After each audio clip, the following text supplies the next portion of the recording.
Bonjour à tous et bienvenue à votre émission sur Business 24 Africa. Vous suivez face au Covid-19 et aujourd'hui je reçois sur mon plateau Sébastien Evigei.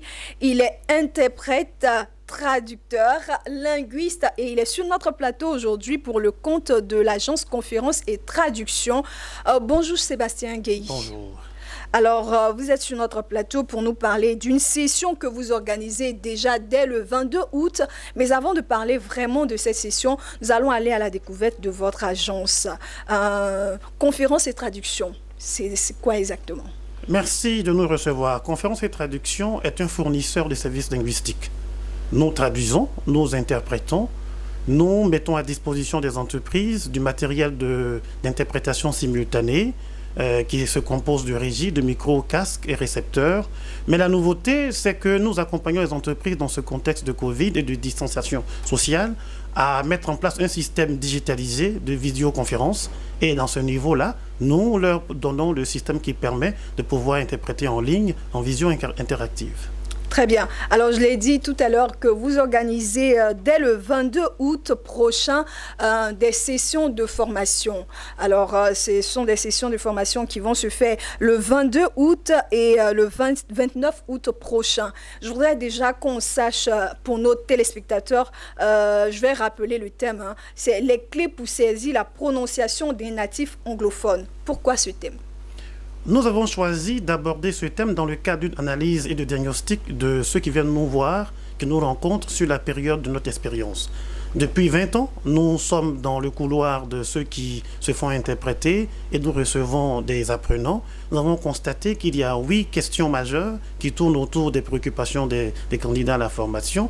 Mais cette formation est particulière parce que c'est le début de l'apprentissage. Beaucoup de bilingues en Côte d'Ivoire, et ils sont nombreux, ont appris à parler, ont appris à s'exprimer, mais aucun n'a cherché à apprendre à écouter les anglophones qui sont en face. Lorsqu'on fait un entretien d'embauche, lorsqu'on a un rendez-vous d'affaires, un échange économique, une conférence à laquelle on va, on sait qu'on doit prendre la parole, c'est une chose. Mais l'autre pilier de la conversation, c'est d'entendre. Et c'est là que le bas blesse. Beaucoup ne savent pas que la souffrance existe à ce niveau-là et on se plaint. Les Anglais, ils avalent les mots, ils compriment les mots, ils les suppriment. Trop de peine, de souffrance sont exprimées. Nous avons décidé alors de pouvoir donner un peu de fierté et aller au secours de cette estime qui s'érode au niveau des décideurs et dirigeants et des bilingues qui sont autour de nous.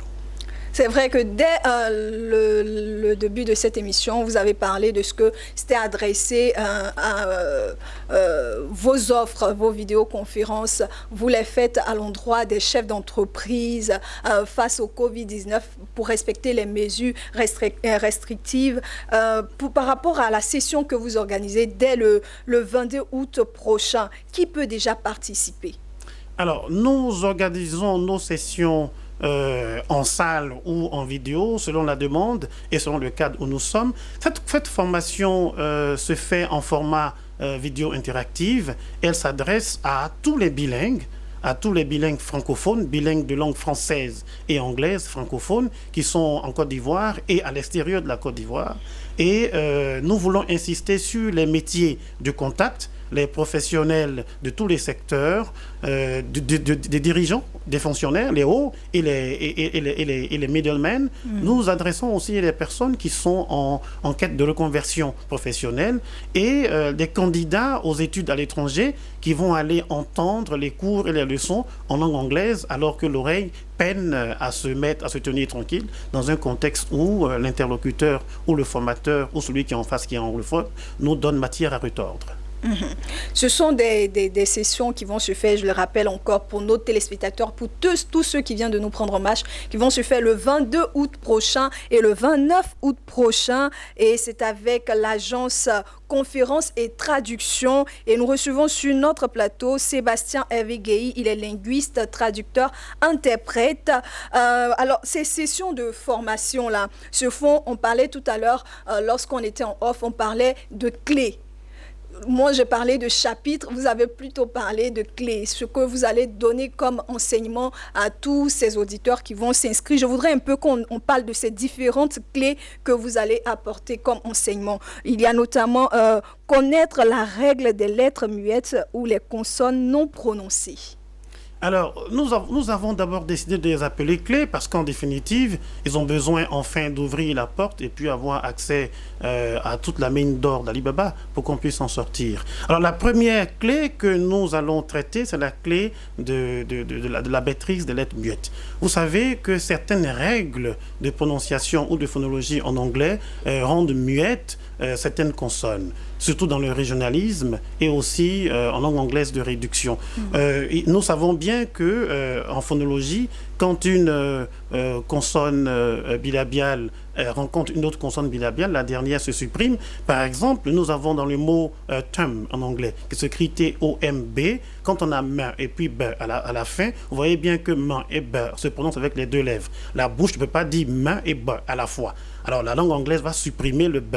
Dans ce cas, on n'entendra pas thumb, mais thumb. Alors celui qui ne le sait pas pensera que lorsqu'on dira par exemple bum attack, il pensera à bomb attack, alors qu'en réalité, bum attack, la liaison se fait avec la finale main et non la finale b.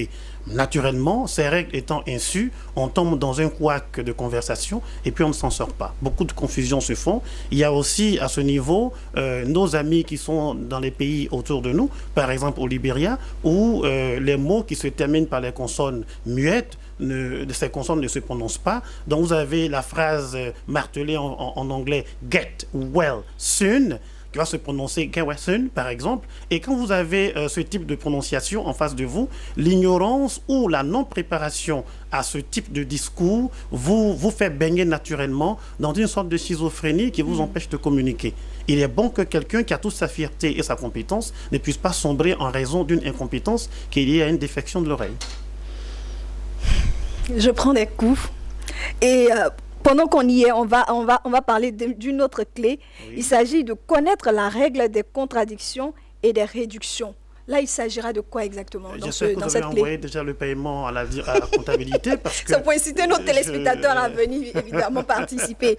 Voilà. Alors, la règle de la liaison, vous savez, la liaison française est une liaison qui se fait de façon grammaticale avec les lettres, l'alphabet. C'est-à-dire, les enfants sont à l'école. La compréhension de la grammaire anglaise impose qu'à la fin du mot, la finale, la lettre finale va rejoindre le début de voyelle du mot qui suit. En anglais, c'est plutôt la liaison qui est faite avec les sons.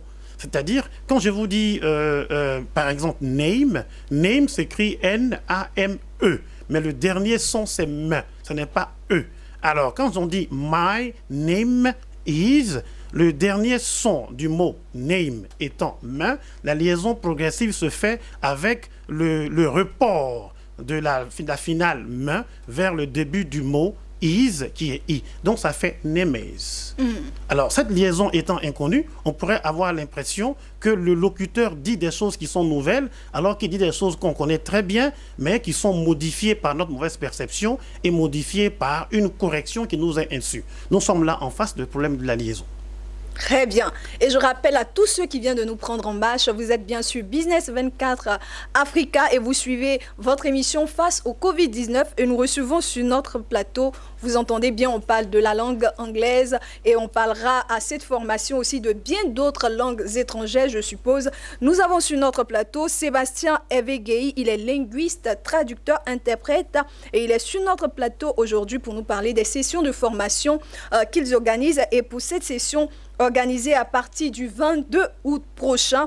Il parle déjà des clés pour saisir la prononciation des natifs anglophones. Alors, Monsieur Guéhi, je voudrais qu'on continue et qu'on poursuive,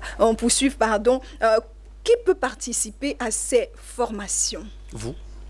Oui, je vois déjà, je comprends bien que je fais partie. Vous devez venir et tous vos confrères et toutes vos consoeurs qui sont journalistes, qui, je suppose, ont envie de faire des reportages pour pays ou dans pays anglo-saxons. Et comme vous, tous ceux qui s'expriment déjà en anglais, tous ceux qui disent une ou deux choses en anglais, mais pour qui il n'y a pas de tranquillité lorsqu'ils écoutent. Tant que vous êtes dans une posture d'inconfort, et que lorsque vous avez en face un anglophone, et quand vous n'êtes pas aussi tranquille que lorsque vous écoutez du français, il y a matière. Alors, ceux qui viennent, je le reprends, ce sont les personnes qui décident, qui gèrent, qui organisent, qui sont à des postes qui les emmènent à communiquer, dans des situations sociales, professionnelles, qui les amènent à communiquer avec les anglophones, ceux qui enseignent l'anglais, qui voudraient bien améliorer leur façon d'entendre ou de comprendre, ceux qui veulent passer d'un métier à un autre, d'une situation professionnelle à une autre, parce que n'avons-nous pas entendu face aux opportunités d'offres d'emploi et de ce panel de recruteurs assis devant. Vous savez, l'anecdote que j'ai, c'est que nous sommes nombreux, par exemple, quand on dit qu'il y a un appel à candidature et que l'interview serait en anglais, la posture que nous avons, c'est d'aller nous préparer à parler l'anglais. Personne ne se dit comment je vais faire pour entendre ce qu'on dira là-bas. Et c'est ça la clé. Quand un homme va pour les affaires à Dubaï, à New York, à Washington ou à Londres, il se prépare à parler l'anglais. Il ne se prépare pas à entendre ce qui va se dire. Ça ne sert à rien de pouvoir dire tout parce que celui qui en face voudrait bien envie de dire quelque chose. Et c'est là qu'il faut régler ça. Alors, toutes sortes d'individus, mais il faudrait que ces personnes aient déjà l'anglais comme langue de conversation, quel que soit le niveau, mais pas à un niveau inférieur, au niveau qui nous permet d'exprimer ce que nous avons. C'est cela qui pourrait... il faudrait que la personne soit capable de parler d'elle-même, de parler de son métier et de ce qui l'entoure. Dans ce cas, on verrait l'intérêt phonologique, l'intérêt linguistique, mais ceux-là auraient déjà été confrontés à ce genre de panne, de pudeur, de timidité. Et donc, ça pourrait relever l'intérêt de participer à ce programme que je pense contribuera à donner un peu plus d'estime et de robustesse à nous qui sommes dans un pays francophone et qui avons besoin de redresser toutes ces difficultés. Très bien. Comment y participer dans ce cas-là ? Eh bien, pour venir, il faut juste entendre ce message que nous passons sur Business 24 et puis passer un appel au numéro que nous communiquerons tout à l'heure. Qui passe déjà à l'écran. Et nous serons très contents de recevoir ces personnes. Nous allons, avec elles, déjà commencer à travailler depuis qu'ils font l'inscription, avec une plateforme WhatsApp qui va être ouverte. Nous allons déjà introduire quelques petites notions sur des travaux élémentaires qui prépareront la session du 22. Il faut se signaler vite pour que nous ayons le temps de pouvoir faire de la préparation avant la session du 22. Après avoir fait son inscription et avant de participer à ces sessions-là, est-ce qu'il y a des dispositions particulières à prendre avant le démarrage des cours ? La disposition particulière, c'est que lorsque la personne a manifesté son intérêt et elle a payé, bon, il n'y a pas plus particulier que de lui donner des rudiments qui vont être des prérequis pour entamer le programme. Quand je parle de dispositions particulières, comment la personne doit-elle venir en cours pour prendre les cours ? Il attend tranquillement chez lui, elle attend tranquillement chez elle, puisque la formation est en visio interactive, c'est-à-dire en ligne. Donc, la personne attend tranquillement chez elle, elle s'assure qu'elle a un ordinateur, un écran, une connexion Internet pour 2h30 au moins pour ce jour-là. Et voilà les dispositions qu'il faut prendre. Une capacité à installer son Zoom, à installer son Zoom, à manipuler son Zoom, manipuler l'audio, manipuler le micro du Zoom, savoir lever la main, baisser la main, savoir aussi tout ce qui est tracas. Déjà, on va leur envoyer un tutoriel en français ou en anglais de comment installer Zoom, de comment l'utiliser. C'est des choses qui sont des préalables à la participation à ce programme. Je crois qu'aujourd'hui, beaucoup d'Ivoiriens ont commencé à se frotter aux applications qui sont en ligne, donc ça devrait être moins difficile.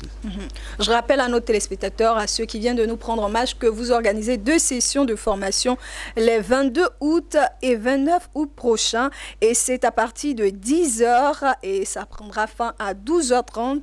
Est-ce que ces différentes formations sont sanctionnées par des certificats, par exemple? Oui, c'est tout à fait basique.